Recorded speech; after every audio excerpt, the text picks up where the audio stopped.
국외 무장공비 3명을 우리 육군 처병이 발견 사살하였습니다. 6월 19일 새벽 임진강을 통해 수중 침투해 오던 북한군의 무장공비 3명이 모두 사살됐습니다.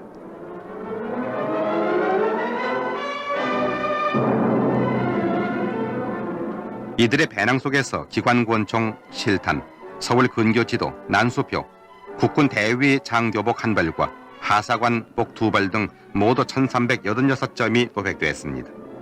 북한군에는 오는 10월 서울에서 열리는 국제의회연맹 총회 등 각종 국제 행사를 방해하고 요인을 암살하며 주요 시설물을 파괴하기 위해 이와 같은 무장공비 침투를 앞으로 더욱 격화시킬 것입니다. 우리는 북한군의 악랄한 도발에 대처하는 철통 같은 경계태세를 더욱 굳건히 다져야 하겠습니다. 잠수함으로 침투한 무장공비 일당은 모두 26명이라고 생포된 공비 이광수가 오늘 입을 열었습니다. 우리 군 수색대는 오늘 공비 잔당 7명을 쫓는 대대적인 수색 작전을 전개했습니다마는 오늘은 한 건의 교전 상황도 발생하지 않았습니다. 강릉 대간첩대책 본부에 나가 있는 성경섭 기자, 오늘 상황 전해주십시오. 네, 무장공비가 침투한 지 만 이틀하고 20시간이 지나고 있습니다. 오늘은 지난 이틀과는 달리 대간첩 작전, 무장공비 소탕 작전이 다소 소강 상태를 보이고 있습니다.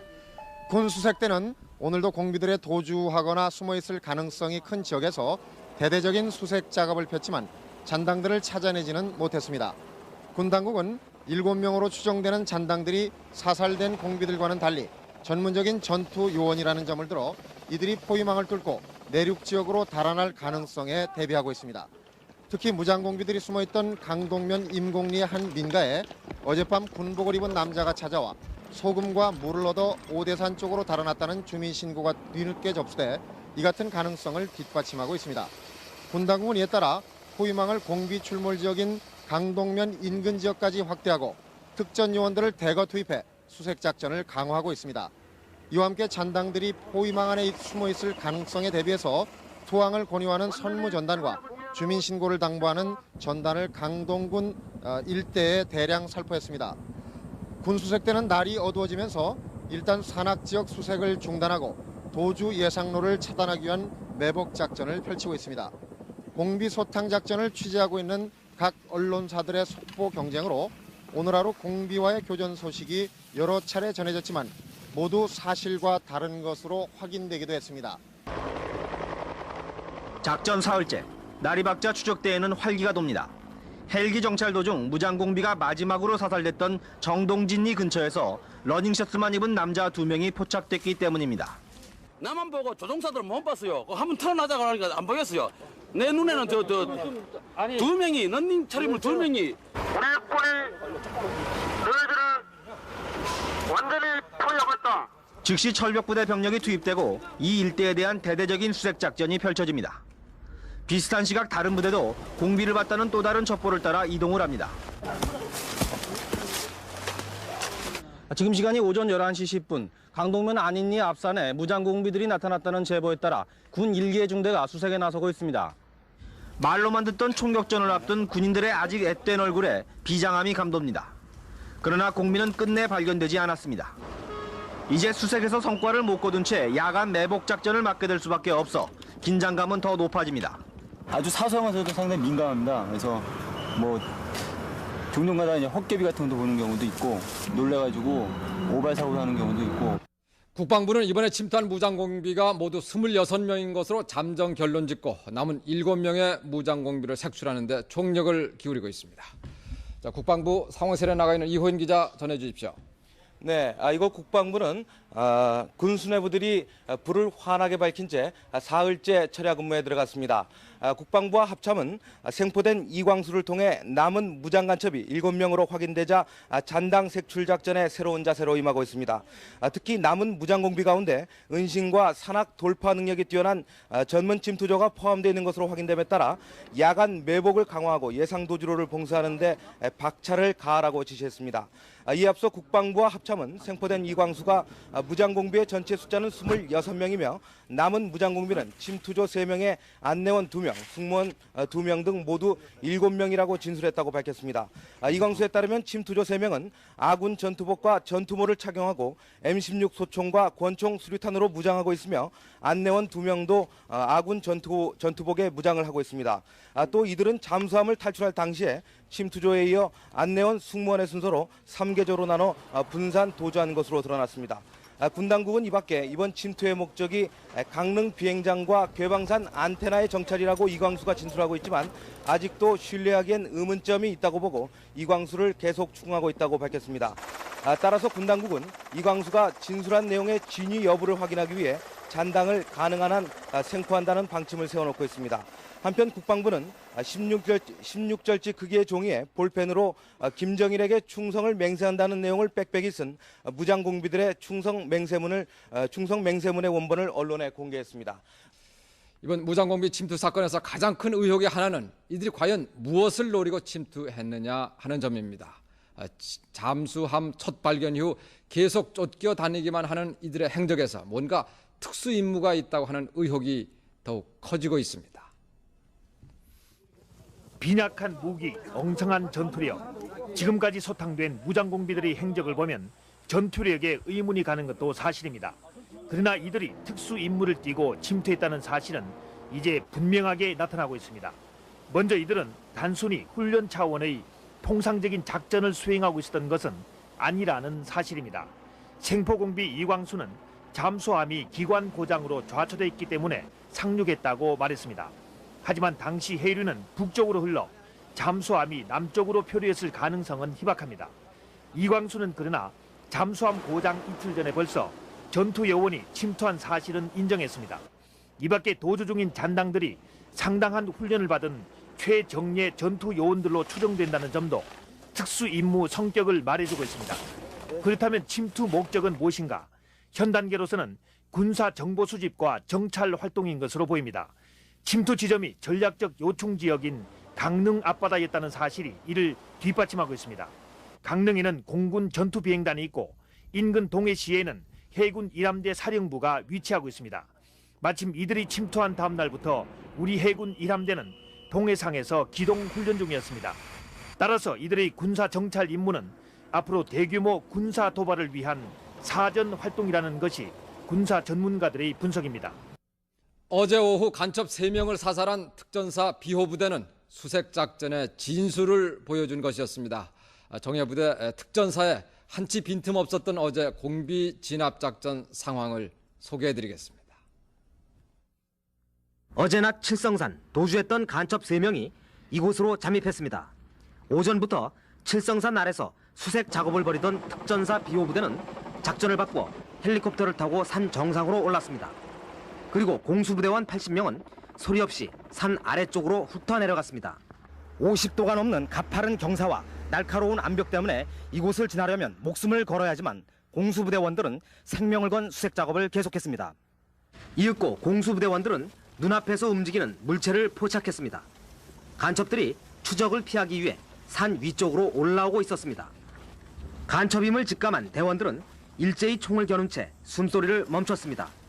급박한 상황 속에서도 대원들은 간첩들에게 투항을 권유했습니다.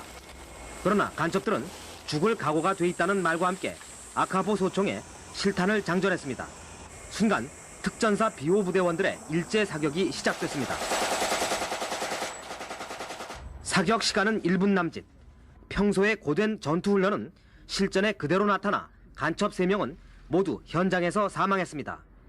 정예부대라는 이름에 걸맞는 특전사의 활약으로 공포에 떨던 인근 주민들은 일단 안도의 숨을 되찾았습니다. 추적을 받고 있는 7명의 무장공비 가운데 특수훈련을 받은 전문 침투요원 3명이 포함되어 있다는 점에 주목할 필요가 있습니다. 이들은 통상 땅을 파서 만든 지하 은신처인 이른바 비트를 만들어 몸을 숨기는 수법을 사용합니다. 수색을 벌이는 낮에는 비트에 숨어 있다가 밤이 되면 험준한 산악지대의 능선을 따라 빠르게 이동할 수 있는 능력을 갖추고 있습니다. 이들은 난파되기 전에 어떠한 상황에서도 살아남는 극한 생존 훈련을 집중적으로 받아왔기 때문에 비상식량이 떨어지더라도 뱀이나 개구리 등의 생식을 통해 보름 이상은 충분히 버틸 수가 있습니다. 보통 2명이 한 조가 되어 흩어져서 움직이는 이들은 수색대의 접근이 어려운 산악 고지대만을 골라 넘나들기 때문에 발각이 된다 해도 검거하는 데는 상당한 어려움이 따릅니다. 이 같은 수법으로 오대산과 설악산으로 이어지는 험난한 태백산맥의 고지대를 타고 월북을 시도할 가능성이 가장 큽니다. 또 이들 무장공비가 침투한 지 오늘로 사흘이 지남에 따라 1차 포위망을 뚫고 이미 도주로 확보에 성공했을 가능성도 조심스럽게 제기되고 있습니다. 이 밖에 군의 수색 작업이 산악 지역을 중심으로 진행되고 있다는 점을 역이용해 산악 지역이 아닌 시가지로 잠적할 가능성도 배제할 수 없습니다. 따라서 전문 침투조가 포함된 무장공비들이 현재의 포위망을 벗어났다면 이들에 대한 검거 작전은 앞으로 적지 않은 어려움이 따를 것으로 예상됩니다.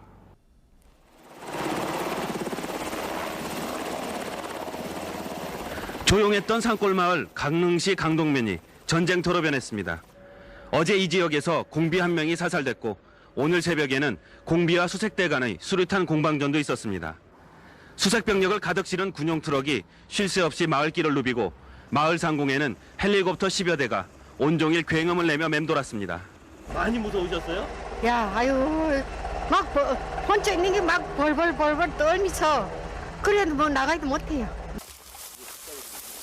육군 불사조부대 정하욱 소령은 수상한 사람들이 있다는 주민의 제보를 받고 급히 출동했습니다. 워낙 긴박한 순간이라 출동한 인원은 비전투원인 운전병까지 포함해 불과 5명. 신고받은 대로 무장간첩 4-5명이 있다면 교전하기에는 너무 부족한 인원이었습니다. 의심 지역인 망덕산에 150m쯤 오르자 나무숲 사이로 밤색 반팔 티셔츠를 입은 남자 4명을 발견했습니다.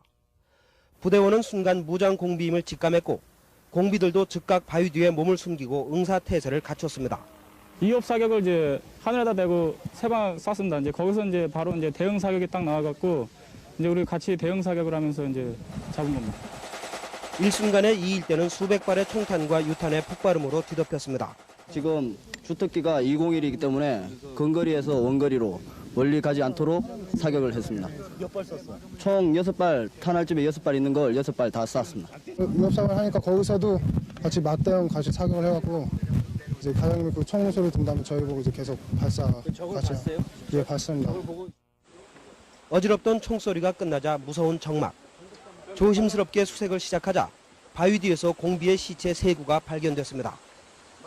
뜬 눈으로 밤을 새우며 뒤를 쫓던 무장공비를 처음으로 맞닥뜨린 최초의 교전에서 올린 큰 전과였습니다. 신속한 출동, 적은 병력에도 불구하고 침착하게 그리고 과감하게 맞선 부대원들의 승리였습니다. 북한은 이번에 잠수함이라고 하는 고급 침투 장비를 동원했을 뿐만 아니라 최초로 전원 장교로 편성된 공비들을 난파시켰습니다. 북한의 대남 침투 활동이 과거보다 한층 더 정예화됐음을 보여주고 있습니다. 이번에 넘어온 공비들은 모두 인민무력부 정찰국 소속 장교들로 이례적으로 고위 간부인 해상처장도 사망자 가운데 포함되어 있는 것으로 밝혀져 주목을 끌고 있습니다. 과거 사병 출신 무장공비들이 주로 난파됐던 점에 비춰볼 때 이번 사건은 장교들이 특수한 임무를 띠고 파견됐을 가능성을 높여주고 있습니다. 특히 아직 잡히지 않고 있는 침투조는 강도 높은 대남 적응력 훈련을 받은 뒤 정찰 활동 이외에 별도의 특수 임무를 부여받은 최정예 요원인 것으로 관측되고 있습니다. 생포된 이광수의 진술 등을 종합해 볼 때 최근 3차례나 강릉 비행장을 정찰하는 등 동해안 일대를 제집 드나들듯이 한 것도 바로 이들인 것으로 보입니다. 이들 장교 침투조는 대부분 당성이 강한 혁명 2세대 자녀들로 이번에 강릉 비행장뿐만 아니라 현지 함대 사령부의 경비 훈련 상황 등을 상세히 파악하기 위해서 수시로 난파된 것으로 북한 전문가들은 보고 있습니다. 이번 사건은 북한이 한반도에서의 전쟁 상황 시 개전 초기 전투를 기습 상륙 작전 위주로 전개하려 한다는 사실을 드러낸 것으로 전문가들은 진단하고 있습니다. 북한의 군사 편제와 무기 체계 등을 근거로 상정해본 기습 침투 공격의 양태를 알아봅니다. 한반도의 전쟁 상황이 발생할 경우 개전 초기 북한 인민군은 동해와 서해안의 주요 시설에 대한 기습 상륙 작전을 소규모 전투 단위로 전개할 가능성이 높습니다.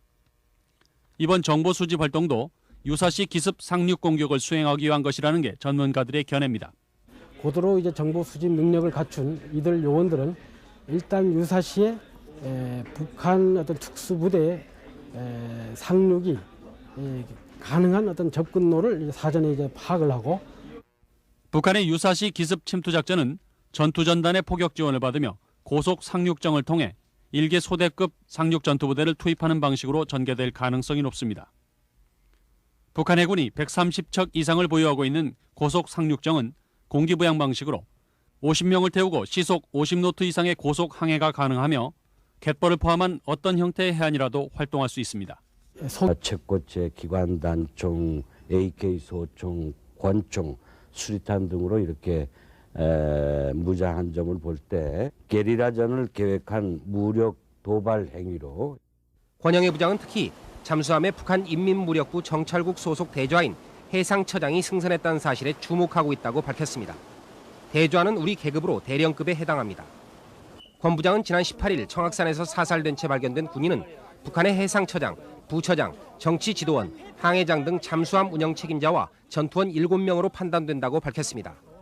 이들 가운데 해상처장이 유일하게 권총을 소지하고 있었지만 11명 모두 또 다른 북한 공작원에 의해 사살된 것으로 보인다고 안기부는 밝혔습니다.